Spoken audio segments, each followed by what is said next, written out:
হোটেলে এসে সবার প্রথম যে কাজ হচ্ছে সেটা হচ্ছে রান্না বান্না করা। তো রান্না বান্নার কাজ চলছে, আর আমাদের হোটেলটা দিয়েছিল কত পরিষ্কার পরিচ্ছন্ন, আর এখন জাস্ট ভিউ দেখো যেখানে সেখানে জাস্ট তা জিনিস সব পড়ে রয়েছে।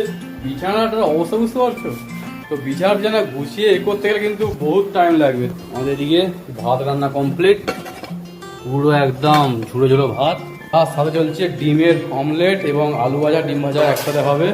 এই দেখো ডিম ভাজাটা দেখো, ও যা লাগছে না, দেখেই কিন্তু লোভ লাগছে তো আজকে অনেকটা ভাত খাওয়ার স্কিম আছে, কারণ কদিন ভোর আমরা ওই যা কিছু খেয়ে খেয়ে আসছি, তো সেই কারণেই আজকে একটু ভালো মন্দ খাওয়া হবে। তো ভালো বাবু কি বক্তব্য আছে? না, বক্তব্য নেই। সুমনদা শুধু ম্যাগি বানাতে পারে, আমি কালকে ম্যাগিটা বানিয়েছিলাম, আর আমাকে বলছে আজকে আলু ফালু কাটার জন্য। আমি কোনোদিন আলু ফালু কাটেনি, কিছুই করে না আমার সাথে। যখনই আমাদের রান্না বান্না করে খাবার হয় তখন বাবিদা থাকে, বাবিদা রান্নার একদম মাস্টার লোক, তো বাবিদা রান্না বান্না করে। আর লাদাকে পেয়ে গেছি ঋষভকে, তো মোটামুটি একজন করে ঠিক পেয়ে যাই যে রান্না বান্না কিন্তু বেশ ভালো করে। খাওয়া দাওয়া করা হবে চেয়ার টেবিলে বসে 500 টাকার মধ্যে, বেশ বলে মনে হচ্ছে আমার। তোমরা যদি কেউ এই রুটে আসো তো আমি তো তোমাদের রিকমেন্ড করবো এই হোটেলটা একবার ভিজিট করো, তোমাদের জাস্ট মজা এসে যাবে। কম বাজেটের মধ্যে সস্তায় পুষ্টিকর খাবার।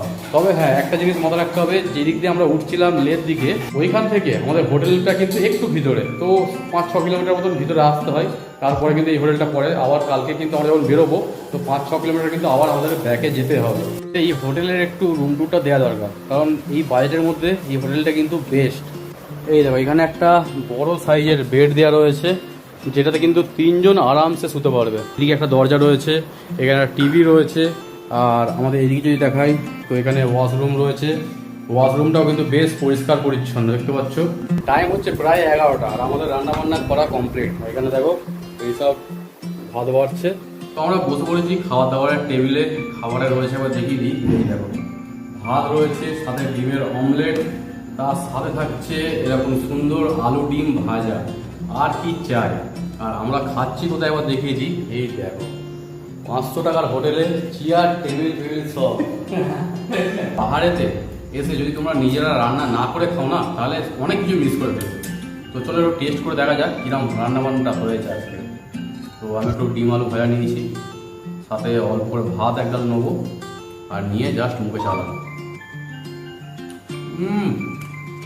কতদিন পরে ডিম খাচ্ছি তার ঠিকই নেই। কদিন ছাতু মুড়ি এইসব খেয়েই চলে যাচ্ছিলো আমাদের, আজকে জাস্ট জমিয়ে খাওয়া দাওয়া হচ্ছে আবার। তো চলো আগে আমরা খাওয়া দাওয়া করে নিই, তারপর বাকি কথা হবে।